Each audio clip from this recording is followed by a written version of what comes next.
या अभी आ गया। टेक्नोलॉजी ओके, पैसा आदान प्रदान के लिए माध्यम है, नोट, सिक्के या बैंक का चेक, ई ट्रांसफर, पेटीएम, गूगल, काफी कुछ है। ओके, क्रेडिट कार्ड वगैरह वगैरह। तो मती 26:24 कहता है, कोई मनुष्य दो स्वामी की सेवा नहीं कर सकता, क्योंकि वह एक से बैर और दूसरे से प्रेम रखेगा, वह एक से मिला रहेगा और दूसरे को तुच्छ जानेगा। तुम परमेश्वर और धन दोनों की सेवा नहीं कर सकते। हम कैसे पैसे की पूजा करते हैं? कुछ लोग कहते हैं कि नहीं नहीं नहीं, मैं परमेश्वर के अलावा किसी की पूजा नहीं करता, किसी की आराधना नहीं करता। लेकिन हृदय में पैसा ने परमेश्वर की जगह ले ली है, और ये सबसे खतरनाक है, सबसे खतरनाक है। तो किस तरह से होता है? अगर कोई व्यक्ति हर वक्त पैसे के बारे में सोचता है, वो पैसे की आराधना करता है, ज्यादा कमाने के लिए सब चीजों को त्यागना। ओके, नीति वचन 23:4 कहता है, धनी होने के लिए परिश्रम ना करना, अपनी समझ का भरोसा छोड़ना। ओके, ये बहुत जरूरी है कि हम वचन को याद रखें। परिश्रम मत करो कि तुम धनी हो जाओगे, परिश्रम ये करो कि तुम परमेश्वर की महिमा कर पाओगे। ये बहुत जरूरी है। तो पैसों की लालच के लिए परिश्रम मत करो। फिर तीसरा, हर वक्त नई चीजें खरीदना। आपके पास ऑलरेडी है और ले रहे हो, क्या दिखाई दे रहा है? आप पैसों का दिखावा कर रहे हो, और पैसों का इस्तेमाल आपके जीवन में प्रथम स्थान लेता है। दूसरों पर पैसे खर्च ना करना। ओके, बहाने ढूंढना। ओके, अगर आप होटल में जा रहे हो 4 दोस्तों के साथ में, ओके, जब बिल देने का समय आता है, आप अपने बटुए को ढूंढ रहे हो, पैसे को ढूंढ रहे हो। ओके, आप बहाने बना रहे हो कि किस तरह से मैं टाल दूं पैसे बचा, ताकि मैं अपने पैसे को बचा लूं। ओके, तो ये दिखाई देता है कि आप पैसे से प्रेम करते हो या उसकी पूजा करते हो। विभिन्न प्रकार के कर्ज लेते हो। क्रेडिट कार्ड, आप क्रेडिट कार्ड पे क्रेडिट कार्ड लेते हो। ओके, और उसके ऊपर आप पैसा खर्च करते हो, और फिर उसको ईएमआई में कन्वर्ट करते हो, या उसको पूरी पैसे नहीं भरते। ओके, जो मिनिमम रिक्वायरमेंट है वो भरते हो। ओके, कर्ज बढ़ता जाता है। किसी को मालूम बीसी के बारे में? ओके, लोग बीसी में पैसा डालते हैं, सबको मालूम है ये।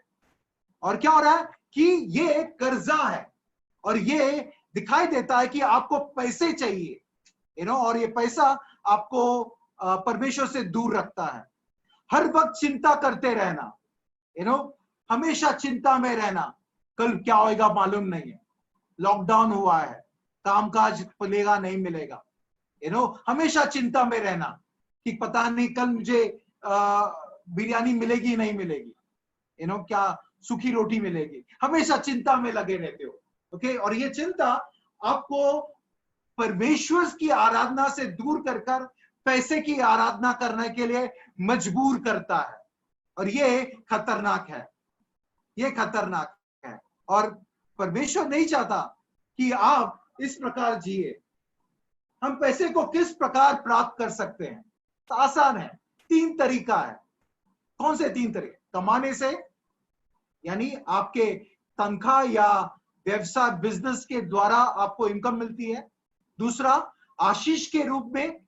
ओके, परमेश्वर आशीष देता है, और आशीष का जरिया परमेश्वर नियुक्त करता है ताकि आपको आशीष मिले। और तीसरा, चुराकर या दुष्टता से। ओके, ये 3 तरीके हैं जिससे आप पैसे पा सकते हो। ओके, लेकिन कमाने में या तनख्वाह किस तरह से? काम के विषय में बाइबल कहता है, मत्ती 2:15 में, परमेश्वर ने आदम और हवा को काम करने के लिए कहा। यानी पाप से पहले परमेश्वर ने काम और मेहनत के बारे में बात की। पुरुष और स्त्री दोनों को काम करने को बनाया गया है। आमीन। ऐसा नहीं है कि खाली हस्बैंड काम करे, नहीं, पुरुष और स्त्री दोनों को काम करने के लिए बोला गया है। हर काम और परिश्रम का आदर होना चाहिए। चाहे आप कोई भी काम करते हो, आपका आदर है। परमेश्वर आपको आदर की नजर से देखता है, और हमें भी एक दूसरे को आदर की नजर से देखना चाहिए। प्रभु के लिए काम करो। कुलुस्सियों 3:22-25 कहता है, जब तुम्हारा स्वामी हो तभी काम मत करो। तुम्हारा स्वामी प्रभु परमेश्वर है, जो तुम्हें हर वक्त देखता रहता है। उसको जानते हुए काम करो, उसकी परमेश्वर की महिमा के लिए काम करो, ताकि तुम्हें योग्य संपत्ति परमेश्वर तुम्हें दे, और परमेश्वर निर्धारित करे तुम्हारी तनख्वाह, और वो तुम्हें आशीष दे। तो कामकाज के विषय में मेहनत करो, अच्छा काम करो, और बहुत ज्यादा काम करो। व्यवसाय के विषय में बाइबल कुछ कहता है। पहला चीज है, सच्चाई से व्यापार या काम करो। नीति वचन 16:11 कहता है, सच्चा तराजू और पलड़े यहोवा की ओर से होते हैं। थैली में जितने बटखोरे यानी वजन है, ओके, जितने वजन रखते हैं, वो सब परमेश्वर की ओर से बनाए हुए हैं। व्यवसाय में रिश्ते बनाओ, रिश्ते को मजबूत करो, और ये बहुत जरूरी है। एक कहावत है, धंधे में भाईबंदी नहीं। अच्छा है, बहुत ही अच्छा कहावत है, लेकिन इतना नहीं कि आप गिरा दो। रिश्ता बनाओ और प्रोफेशनलिज्म रखो, व्यवसाय रखो, ताकि रिश्ता बना रहे और रिश्ता मजबूत बनाओ। जो अब कहानी देखते हैं लूका 16 में, एक श्रूड मैनेजर की, एक व्यवस्थापक की, जो बहुत ही चालाक रहता है। कहानी में यीशु उसको शाबाशी देता है। पर क्यों शाबाशी देता है? क्योंकि उसने पैसे का इस्तेमाल रिश्ते बनाने में किया, इसलिए वो शाबाशी देता है। तुम अपने रिश्ते को बना के रखो व्यवसाय में। तीसरा, सही कर दो। इनकम टैक्स सही दो, सेल्स टैक्स दो, हर प्रकार का टैक्स सही दो। ये बहुत जरूरी है, ये बहुत ही उत्तम है। एक यीशु के पास एक व्यक्ति आया और उसने कहा कि क्या हमें सेजर को कर देना चाहिए? और यीशु ने कहा कि एक सिक्का मुझे दो। और जब उसने सिक्का दिया तो उसने बोला कि इस पर किसका चेहरा अंकित है, किसका चेहरा लिखा दिखाई देता है, इस मुद्रा पे क्या कौन सा चेहरा है? तो सबने कहा कि वो सेजर का है। और यीशु ने जवाब दिया, जो सेजर का है वो सेजर को दो, जो प्रभु का है, जो परमेश्वर का है, वो परमेश्वर को दो। और ये बहुत जरूरी है। जब इस हफ्ते में मनन कर रहा था, ये वचन बहुत ही खास है। सिक्के पर हमारे देश का एम्बलम है, हमारे सिक्कों पर देश का एम्बलम है, हमारे नोट पर हमारे देश का एम्बलम है, 4C, ओके। लेकिन हमारे चेहरे पर यीशु मसीह का छवि है। आमीन। उसकी छवि हमारे पर है। और बाइबल कहता है, जो परमेश्वर का है वो परमेश्वर को दो। आमीन। हम परमेश्वर के हैं, परमेश्वर के लिए है, कभी भूलिए नहीं। हमारा पहला कर्तव्य परमेश्वर के सामने रहना है। आमीन। ये बहुत जरूरी है इन वचनों को समझना। प्रॉब्लम क्या है कि अगर हम लोग परमेश्वर के वचन को नहीं समझते तो हम अपना अलग जीवन जीते हैं, और वो शायद अच्छा नहीं है। दूसरा, जो आशीष के रूप में हमें मिलता है, ओके, विश्वासी होने के नाते यह नहीं भूलना चाहिए कि हमारा पिता हमें आशीष देता है, हमारे लिए आशीष बटोरता है। समय के पूरे होने पर हमें वह जरूर देता है। आमीन। वो हमारा पिता है। मेरी एक फ्रेंड थी, हम लोग सब युवा थे कलीसिया में, और हमारे चर्च में वो लड़की आती थी। बेचारी, उसका देखने वाला कोई नहीं था, एक किस्म से अनाथ थी। उसके हाँ रिश्तेदार थे, लेकिन वो अनाथ थी।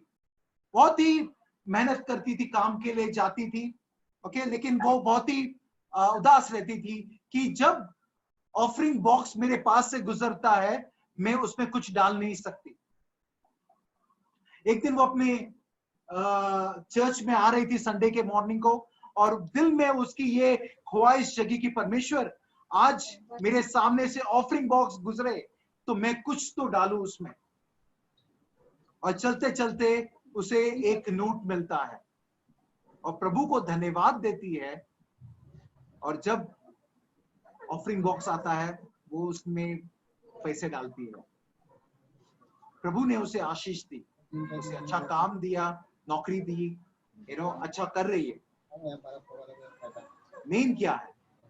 हमारा हृदय उसके पास हो, उसके साथ रहे। ये बहुत जरूरी है।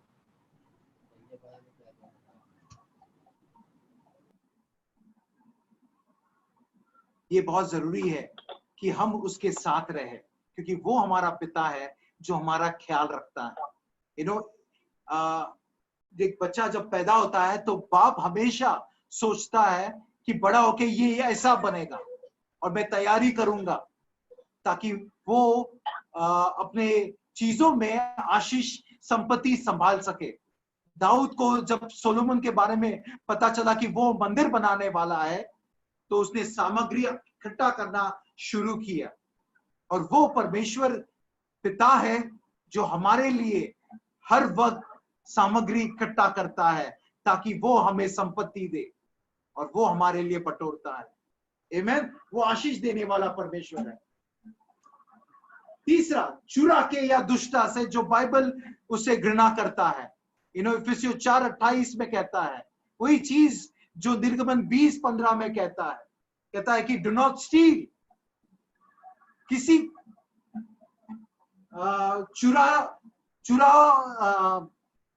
डू नॉट स्टील, चुराना नहीं। किसी को चुराने के लिए अनुमति नहीं है। और ये बहुत जरूरी है कि हम किसी के चीज को ना ले। ओके, बाइबल में लिखा है, नीति वचन में कहता है कि अगर तुमने किसी से एक चीज लिया है तो जितना जल्दी हो सके उसे वो चीज लौटा दो। और ये हमारा दायित्व बनता है। ओके, दायित्व बनता है। अगर आपने किसी को चलते हुए देखा और उसके जेब से कुछ गिर गया, आप तुरंत जाओ उसे दो। ये हमारा दायित्व है, हम चुराते नहीं। द बिलीवर्स, परमेश्वर के लोग कभी चुराते नहीं। इसलिए पौलुस कहता है he who steal should not steal। और ये आज हम सब के लिए है, नहीं चुराते। ओके, दूसरा, व्यापार में बेईमानी ना करते। आमोस के वचन में कहता है कि तुम जो गरीबों को लूटते हो, ओके, जो तुम बेईमानी करके व्यापार करते हो, परमेश्वर तुम्हारा देखता है और तुम्हें उसकी कीमत चुकानी होगी। बहुत जरूरी है सेवकों को दबाना। तीसरा, याकूब कहता है अगर जिसके वेजेस है, जिसकी मजदूरी है, उसे दे दो समय पर। उसका समय पूरे होने से पहले उनकी मजदूरी उन्हें मिल जानी चाहिए। और याकूब कहता है कर दो। जो हमने आज मत्ती 22:21 में देखा, रोमियो 13 में भी कहता है कि जो टैक्सेस है हमें देना चाहिए। ओके, पांचवा, उधार लेने की आदत है। ओके, बार बार उधार लेते हो। बाइबल कहता है जो उधार लेता है वो लेने वाले का गुलाम बन जाता है। शास्त्र कहता है तुम्हारे बीच कोई भी उधार बाकी ना रहे सिवाय प्रेम का। ओके, तुम उधार देने वाले, उदारता से देने वाले लोग बनो, ना कि लेने वाले बनो। बहुत जरूरी है, हम उधार नहीं लेते। आज की न्याय व्यवस्था इस प्रकार है कि उधार पे ही चलता है। सबसे भयानक चीज हम लोग देखते हैं कि जो व्यवस्था बनती है या फाइनेंस मिनिस्ट्री कुछ देता है, वो कहता है कि हम कर देते हैं, हम इतना लोन दे रहे हैं। आई थिंक हमारा दायित्व बनता है, हमारा प्रिंसिपल ये है, हम कर पे जिंदा नहीं रहते, कर्जों पर हम जिंदा नहीं रहते। छठा, समय पर बिल का भुगतान करें। ओके, अगर लाइट का बिल का ड्यू डेट है, ड्यू डेट से पहले भरे, ये बहुत ही अच्छा रहता है। It's a good practice. ये दिखाई देता है कि आप गुलाम नहीं बनते। रिश्वत लेना या देना वो गलत है। बाइबल कहता है जो रिश्वत देता है वो न्याय को खराब करता है। हम वो व्यक्ति ना बने जो न्याय को खराब करता है, क्योंकि मेरा न्यायाधीश परमेश्वर है। हम उसके न्याय को खराब ना करें। छुपा के रखना, संपोपदेशक 5:13 कहता है जो छुपा के रखता है वो गुनाह करता है, और वो जिसको मिलना चाहिए उसे वंचित रखता है। अच्छा नहीं है। Do not horde, hoarding is wrong. कुछ लोग हैं, जो बहुत बड़ा हादसा हुआ, वो जब नोटबंदी हुई, स्त्रियों की आदत थी कि साड़ी के बीच में खाने के डब्बों में पैसे छुपा के रखते थे। लाखों रुपए बर्बाद हो गए। जो लोग होर्ड करते हैं, इस तरह से छुपा के रखते हैं, वो उनको देते हैं जो कभी नहीं छुपाते, और वो उनके लिए आशीष का कारण बनते हैं। और ये बहुत जरूरी है। अगर आप होर्ड करते हो तो वो आपको संतुष्टि नहीं मिलेगी। खुलेआम आप रखते हो, ओपन रखते हो। 9वां, ब्याज ज्यादा लेना। आजकल मार्केट में 5% चल रहा है। ओके, आज तो पैसे देने के लिए लोग डर रहे हैं, क्योंकि जो कर्ज लेकर गए वो भाग गए, लोगों के पैसे डूब गए। ब्याज, उस ब्याज के लालच में लोगों को लूटना। क्रेडिट कार्ड 3% ब्याज मारती है, जिसका मतलब है 36%। यानी आज अगर मैंने 100 रुपए का कोई सामान खरीदा है तो 3 महीने के बाद मुझे 200 रुपए उसको वापस करने हैं। बहुत ही ज्यादा ब्याज है, और लोग इस तरह के ब्याज लेते और इस प्रकार का कार्य करते हैं। वो दुष्टता है, बाइबल के अनुसार वो गलत है। तो हमें किस प्रकार लेना है? पहला चीज, पैसों का सही इस्तेमाल ना करने का श्राप कैसे मिलता है? कहता है कि दशमांश ना देकर परमेश्वर की चोरी करना। जो लोग दशमांश नहीं देते वो परमेश्वर की चोरी करते हैं। मलाकी 3:8 और 12 कहता है सारे दशमांश भंडार में ले आओ कि मेरे भवन में भोजन वस्तु रहे। सेनाओं का यहोवा यह कहता है कि ऐसा करके मुझे परखो कि मैं आकाश के झरोखे तुम्हारे लिए खोलकर तुम्हारे ऊपर अपरंपार आशीष की वर्षा करता हूं कि नहीं। बाइबल कहता है तू अपने प्रभु परमेश्वर को कभी नहीं परखना, लेकिन एक क्षेत्र है जहां पे कहता है कि तू परख सकता है, और वो है दशमांश के क्षेत्र में। अगर हम सही मान्य में परमेश्वर को अपना दशमांश, अपना दान देते हैं और परमेश्वर की चोरी नहीं करते, परमेश्वर को नहीं लूटते, तो हम परमेश्वर को मौका देते हैं हमें आशीष देने का, और वो आशीष बड़ी है। जब मैं युवा था, जब कॉलेज में था, जब प्रभु में आया, और मैं पहली बार कॉलेज के बाद मुझे कुछ महीनों के लिए चर्च ऑफिस में काम करने के लिए बोला गया, और मैं बहुत ही खुश था। ये पहली नौकरी थी मेरी, और मैं ट्रॉम्बे के इलाके से जाता था, मंडाला से बांद्रा लिंकिंग रोड की तरफ जाता था। 355 बस में ट्रैवल करता था। एक दिन परमेश्वर ने मुझे बस में कहा, क्यों ना तुम लिख दो कि तुम पैसे के बारे में क्या करोगे। और जो मैंने मनन किया उस दिन बस के ट्रैवल करने में, परमेश्वर ने मुझे कुछ सिद्धांत बताए। उसमें से पहला सिद्धांत यह है, दशमांश परमेश्वर का हिस्सा है। मैं अपने जीवन के समय का दशमांश देता हूं। मैं अपने प्रार्थना में समय निकालकर परमेश्वर को दशमांश देता हूं। मेरे आमदनी में से मैं परमेश्वर को निकाल के पैसा देता हूं। मुझे नहीं मालूम कि यह पैसा कहां खर्च होगा, पर मैं अपने प्रभु परमेश्वर को देता हूं, और ये सबसे ज्यादा जरूरी है। माफ करना कि एक लॉकडाउन के समय से, यानी 8 मार्च के बाद हमने आज अभी तक कोई ऑफरिंग नहीं ली है। प्रचार के बाद मैं बताऊंगा कि आज हम ऑफरिंग लेना शुरू करेंगे। आपके इलाके में कोई ना कोई व्यक्ति आपके निर्धारित किया जाएगा जो ऑफरिंग लेगा। ये वचन के बाद मैं आपको बताऊंगा। लेकिन आओ वचन में और देखें कि पैसों का सही इस्तेमाल ना करने से क्या होता है। दूसरा, कर्जा लेना। ओके, अगर कोई कर्जा लेता है तो रोमियो 13:8 कहता है, आपस के प्रेम से छोड़ और किसी बात में किसी के कर्जदार ना हो, क्योंकि जो दूसरे से प्रेम रखता है उसने व्यवस्था पूरी की है। उधार लेने वाला उधार देने वाला का गुलाम बनता है। आपकी आशीष आपको नहीं, आपके मालिक को मिलती है। यह बहुत जरूरी है। भजन संहिता 37:21 कहता है, दुष्ट ऋण लेता है, यानी कर्ज लेता है और भरता नहीं, परंतु धर्मी अनुग्रह करके दान देता है। आमीन।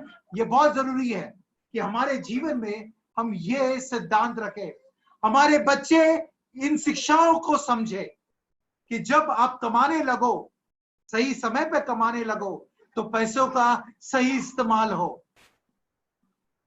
ताकि आप पर पैसे की आराधना ना करें, और इस आराधना करने के वजह से पैसा अभिशाप का कारण बनता है, आशीष नहीं बनती, आशीष नहीं बनती।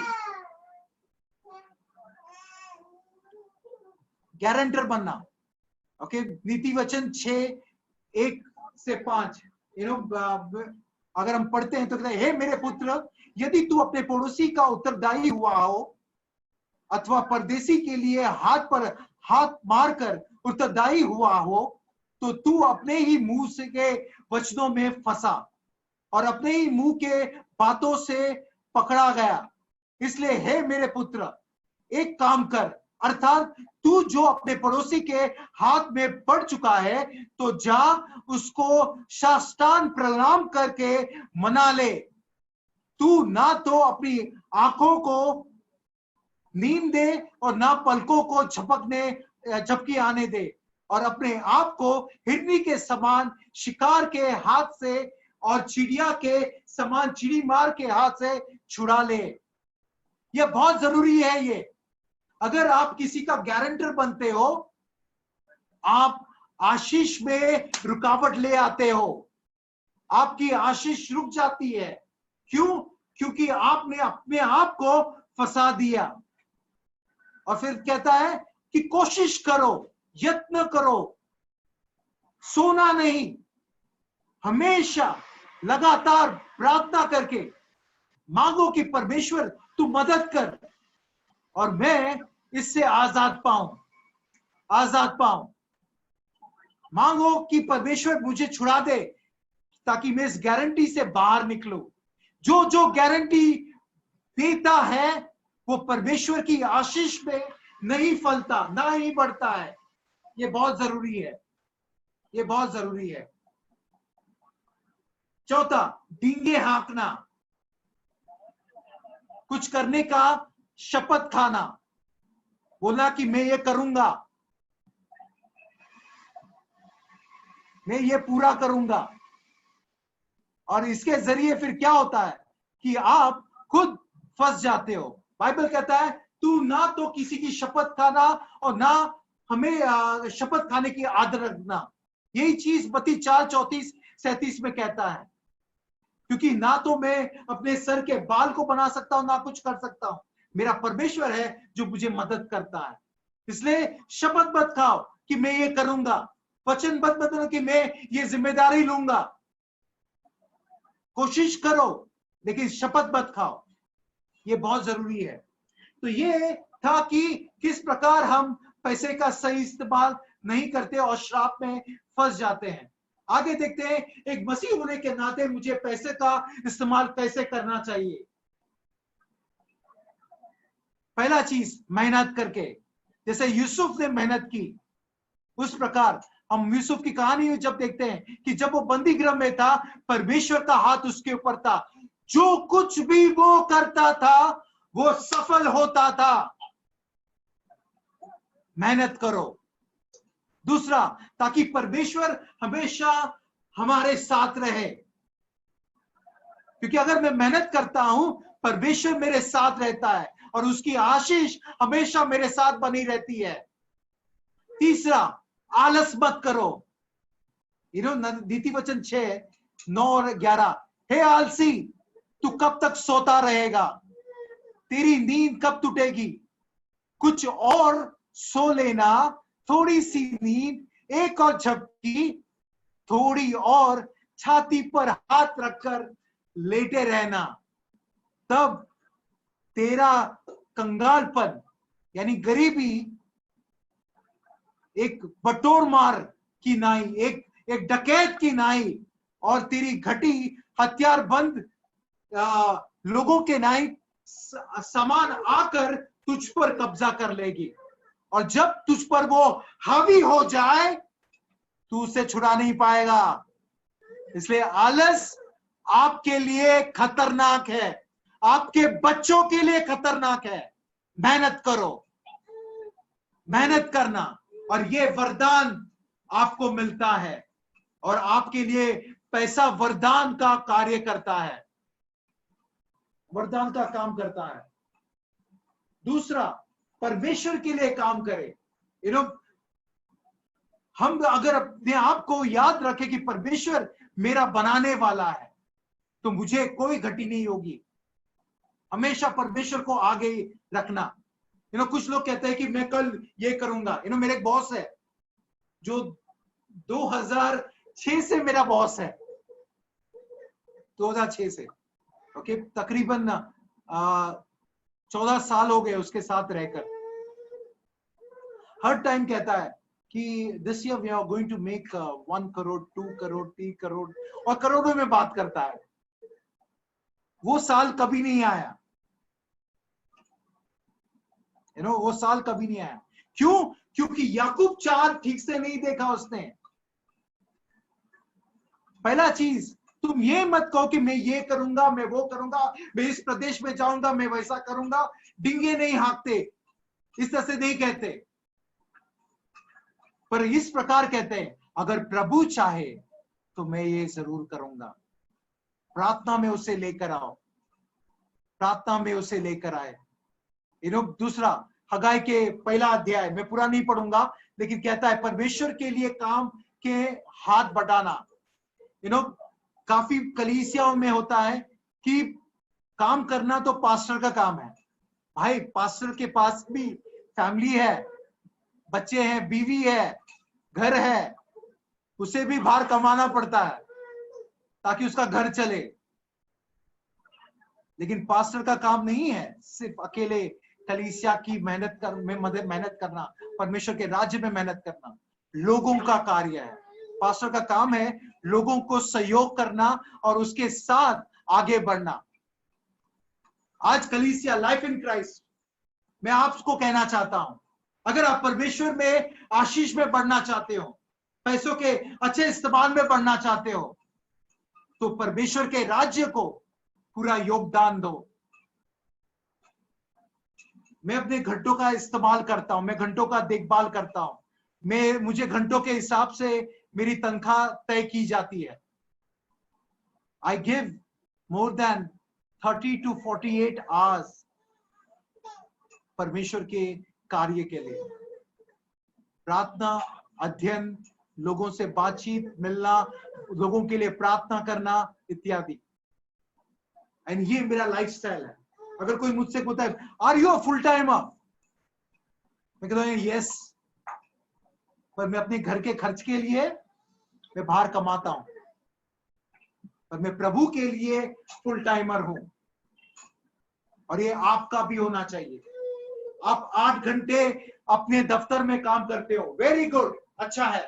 4 घंटे आपके आने जाने में गए, 12 घंटे। 8 घंटे आपके सोने में गए, 20 घंटे। 4 घंटे आपके खाने पीने और अपने बीवी बच्चों के साथ निकल गए, 24 घंटे। प्रभु किधर है? प्रभु किधर है? 3 घंटे एटलीस्ट मैं प्रभु के साथ बिताना चाहता हूं। कैसे होगा? परमेश्वर उस 24 घंटे को 27 घंटे में परिवर्तित करेगा आपके लिए। आपको कुछ त्याग करने की जरूरत नहीं पड़ेगी, आपको परमेश्वर पर मेहरबानी करने की जरूरत नहीं पड़ेगी, लेकिन परमेश्वर करेगा, परमेश्वर करेगा। आप हैरान रह जाओगे कि इस तरह से कैसे हो गया। हम लोग का, मेरा एक टीचर था जो मैं और माया ट्रेनिंग सेंटर में थे और 1 साल की ट्रेनिंग कर रहे थे, और उसने कहा, Who told you you require 8 hours sleep? Tell your body that it requires 5 hours. It will be satisfied. कौन कहता है कि तुम्हें 8 घंटे की सोने की जरूरत है? अपने शरीर को कहो कि 5 घंटे की नींद काफी है, वो मान जाएगा। और एक्चुअली वैसा होता है। हम अपने आप को कहते हैं कि नहीं, 8 घंटा तो मिनिमम चाहिए। हाँ, सो जाओ, 8 घंटा सोने के लिए कौन मना करता है? लेकिन प्रभु को समय देना बहुत जरूरी है, क्योंकि अगर हम अपने सोने में इतने व्यस्त हो जाएंगे, एक दिन सो जाओगे और पलकें नहीं खुलेगी, और तब सोचते रह जाओगे, काश मैंने जागा होता। ओके, बाइबल कहता है जब दिन है तब परिश्रम करो, क्योंकि रात आएगी तब काम नहीं कर पाओगे। आज मौका है परमेश्वर के राज्य में पड़े, दूसरों के लिए आशीष बने, ताकि तुम्हारा जीवन आशीषित हो। आमीन। हगै का पहला अध्याय यही कहता है कि परमेश्वर के भवन को अगर आप छोड़ते हो तो और अपना खुद का घर बनाते हो, परमेश्वर आपके घर को भी बनने नहीं देगा, क्योंकि उसका घर उजाड़े में है। पहले उसके घर को बनाओ और परमेश्वर तुम्हारा घर बनाएगा। एक चीज जो परमेश्वर ने मुझसे बात की, तू मेरा घराना देख, मैं तेरा घराना देखूंगा। और आज तक वो देख रहा है, आज तक वो देख रहा है।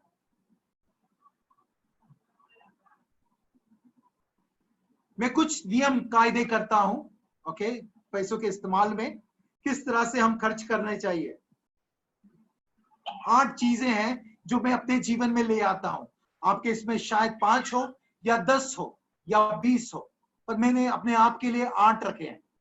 पहला चीज और प्रथम चीज, दशमांश या परमेश्वर का दान, मैं उसको अलग रखता हूं। खाने पीने के लिए जितना खर्चा होता है मैं उसको अलग रखता हूं। घर का भाड़ा, जो नियमित जो एक्सपेंसेस है, तो फिक्स एक्सपेंसेस, मैं उनको अलग रखता हूं। बच्चों के स्कूल का फीस मैं देता हूं। पहले मैं बहुत ही मुश्किल से, मेरी छोटी सी नौकरी थी और मेरी बेटी राइम्स में पढ़ती थी, और बहुत बड़ा फीस मुझे देना पड़ता था। एक तरह से वजन था, लेकिन हम देते थे, कभी हम लोगों ने किसी से मांगा नहीं और कभी हमें तंगी महसूस भी नहीं हुई। लेकिन एक दिन परमेश्वर ने कहा कि नहीं, उसे राइम्स से निकालो और नजदीक की स्कूल में डालो, ताकि तुम्हारे लिए अच्छा रहे। और तभी साक्षी भी थी, तो हमारे लिए आना जाना थोड़ा मुश्किल भी था। और जब वो वहां पे गई और वहां का जब स्कूल का फीस का समय आया, और एक बोझ परमेश्वर ने निकाल दिया। दूसरा चीज जो परमेश्वर ने कहा, इस महंगे स्कूल में डालकर तूने कोई फायदा नहीं किया था, क्योंकि जो दूसरे स्कूल में मैंने डाला उसमें वो अच्छी पढ़ाई करने लगी, और मुझे परमेश्वर ने कि उसकी जो देखभाल है वो मैं करूंगा। और मुझे एक भरोसा मिला परमेश्वर में कि मेरे खर्च का ब्यौरा परमेश्वर हाथ में रखता है। ओके, 5वां, यात्रा के लिए आप देखो कि किस तरह से आपका यात्रा के लिए पैसे चाहिए। There's something called contingency, यानी मुसीबत के समय के लिए आप थोड़े से पैसे बचा के रखते हो। सातवां और बहुत जरूरी है इन्वेस्टमेंट, और मैं सबको कहता हूं कि ये बना के रखे इन्वेस्टमेंट्स भविष्य के लिए, बच्चों के लिए आप पैसे जमा करके रखो। ओके, आठवां और अहम है गरीबों के लिए। आपके प्लानिंग में कुछ हिस्सा गरीबों के लिए जरूर हो और ये आप पूरा करो। ओके, सारे बिल या खर्च सही समय पर करे बिना देरी करके। ओके, और दूसरा चीज, अगर आप पैसे बचाते हो तो वो दूसरे दिन के लिए आशीष ठहरता है।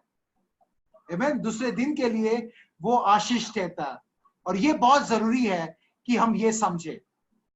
परमेश्वर है जो आशीष देता है, परमेश्वर है जो आशीष बनाता है। और इस समय मैं प्रार्थना करना चाहूंगा आप सबके लिए कि आपका पैसों का खर्च सही हो। अगर आप परमेश्वर के पीछे जाते हो, जैसे मत्ती 6:33 कहता है, पहले तुम परमेश्वर और उसके राज्य की खोज करो और ये सारे चीज तुम्हें मिल जाएगी। तो अगर प्रथम तुम्हारा परमेश्वर का राज्य है तो तुम परमेश्वर की आराधना कर रहे हो, तो पैसा आपके लिए वरदान है। लेकिन अगर आप परमेश्वर की खोज नहीं करते या परमेश्वर के राज्य के लिए कुछ नहीं करते, तो पैसों की आराधना करना शुरू कर देते हो, जिसमें आपके घर पे चिंता जगा लेती है। बाइबल कहता है चिंता से आप कुछ नहीं बढ़ा सकते। किसी ने सही कहा है, चिंता चिता समान है, और चिंता आपको चिता के रूप में लेकर जाता है, और ये आपके लिए फायदेमंद नहीं है, और ये आपके पर परमेश्वर का अभिशाप का कारण बन जाता है, क्योंकि आप पैसों की आराधना करते हैं।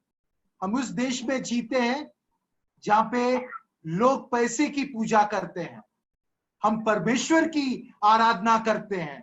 जो परमेश्वर मुझे पैसे देता है और पैसा हमारा गुलाम बनता है, हम उसके गुलाम नहीं बनते। हर एक व्यक्ति जो कर्जा लेता है वो अपने आप को बेचता है, और गुलामी में वो सारे लोग अपनी आशीष खो देते हैं। मैंने कहा कि हाथ का मैल, हाँ सच है। मैं आर्टिकलशिप कर रहा था, एक दिन परमेश्वर ने मुझसे बात की, why want to do CA, तुम सीए को क्यों करना चाहते हो? एक ही आंसर मेरे पास कि मैं परमेश्वर को कभी झूठ नहीं बोलता। मैंने सिर्फ कहा ताकि मैं पैसे कमा सकूं। I am a Gujju, by thinking पैसा, ओके, पैसे कमा सकूं। परमेश्वर ने कहा उसे छोड़ दे, क्योंकि अगर तू उसे कमा भी लेगा ना, तेरे पॉकेट में मैं इतने छेद करूंगा कि तुझे पता भी नहीं चलेगा कि पैसे कहां से गए। ओके, मेरे डायलॉग ऑब्वियसली आपको लगता रहेगा कि मैंने किसी मूवी का मारा है लेकिन वो नहीं है। अगर आप हगाई की किताब पढ़ते हो और वो कहता है कि आपके थैली पर छेद हो जाता है और वो छेद पैसे को गिरा देगा, आपको पता भी नहीं चलेगा कब आए कब गए। ओके, अब आप अपने बारे में सोच रहे हो कि अरे मेरे साथ तो ऐसा नहीं हो रहा है। नहीं, सबके साथ हो रहा है, क्योंकि ये खाली विश्वासियों के लिए है, ये बॉर्न अगेन्स के लिए है, ये क्रिश्चियंस के लिए है, ये आपके लिए है जो इस समय सुन रहे हो। अगर आप परमेश्वर को योग्य औदा नहीं देते तो आपके हाथ में पैसा सचमुच मैल रहेगा, और आपने डिटॉल से हाथ धो दिया, चला गया। सॉरी, अगर आप कोई दूसरा सोप यूज कर सकते हो, मैं डिटॉल की विज्ञापन नहीं कर रहा, लेकिन शास्त्र कहता है हम वो है जो परमेश्वर की आराधना करते हैं। आमीन। हमारे चेहरे पर यीशु मसीह की छवि है। आज हम लोग ने गीत गाया, तेरे हाथों पे मेरा चेहरा खुदा हुआ है। यीशु मसीह ने वो खोद कर रखा है, तेरा नाम उसके हथेली पर है। और परमेश्वर कहना चाहेगा, आज मैं तुम्हारे लिए आशीष बनना चाहता हूं, तुम्हारे लिए वो आशीष ठहराना चाहता हूं।